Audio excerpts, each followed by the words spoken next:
बेटा कह सकता हूँ आपको, ठीक है। तो बात क्या है कि आई एम 50 ईयर्स, ठीक है जी, तो अब आप अंदाज़ा कर सकते हैं मैं कह सकता हूँ।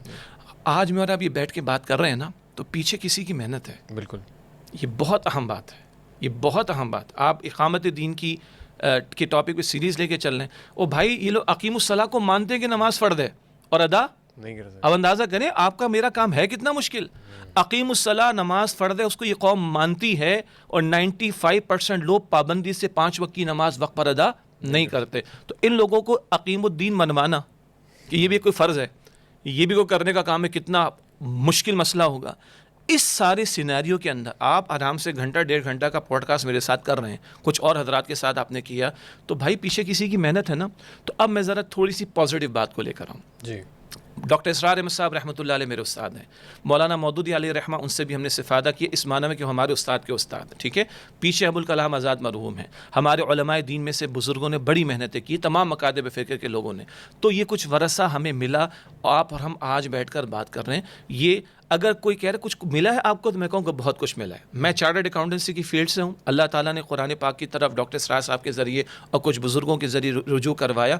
आज अल्लाह का शुक्र है कि अल्लाह ताला ने ये प्रमोशन दी कि मैं तंजीम इस्लामी की इमारत की ज़िम्मेदारी पर हूँ। ज़िम्मेदारी है, कोई प्रिविलेज ओहदा नहीं, जज़ाकल्लाह खैरन। लेकिन पीछे कोई मेहनत है ना, अल्हम्दुलिल्लाह। माँ बाप की मेहनत, मरहूमीन अल्लाह मग़फ़िरत फरमाए, कि जब हमने कहा जनाब चार्टर्ड अकाउंटेंसी छोड़कर हम कुरान की तालीम में लग रहे, तो उन्होंने कोई हमें रुकावट नहीं डाली, उन्होंने हमें पीछे सपोर्ट दिया। ऐसे हज़ारों घराने इस ममलिकत के अंदर, अल्हम्दुलिल्लाह, इसको हम पॉजिटिव लेंगे, वरना कोई बात भी ना कर रहा होता आज। तो ये हमारे असलाफ की मेहनत है जो आज हम बैठकर आज बात करें, पहली बात। दूसरी बात ये कि मुख्तलिफ गोशे हैं दीन की खिदमत के, ये भी हमारा दिल बड़ा होना चाहिए। किसी ने कुरान हकीम की तालीम को, हदीस की तालीम को, फ़िक़्ह की तालीम को ओढ़ना बिछोना बनाया, तो आज, और मैं आप हवाले दे रहे हैं ना कुरान पाक के, अभी आप कहेंगे तो मैं उलमाए दीन के भी हवाले दे दूँगा। ये सिर्फ डॉक्टर इसरार अहमद साहब रहमतुल्लाह अलैह या मौलाना मौदूदी अलैहि रहमा की बात नहीं है कि इकामत दीन की जिद्दोजहद हम पर लाज़िम है। उलमा भी इसको फ़र्ज़ मानते हैं, उनकी टर्मिनोलॉजीज़ डिफरेंट हैं। वक्त होगा तो बाद में हम बात कर लेंगे।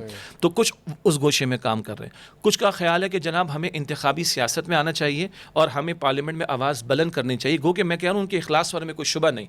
अलबत्ता उनमें से भी बहुत से हज़रात ये समझते हैं कि ये फ़रसूदा निज़ाम बहुत ही फ़रसूदा है, ये इस रास्ते से बदलेगा नहीं, मगर हमें इसको छोड़ना नहीं चाहिए, हमें यहाँ पर आवाज़ बुलंद करनी चाहिए।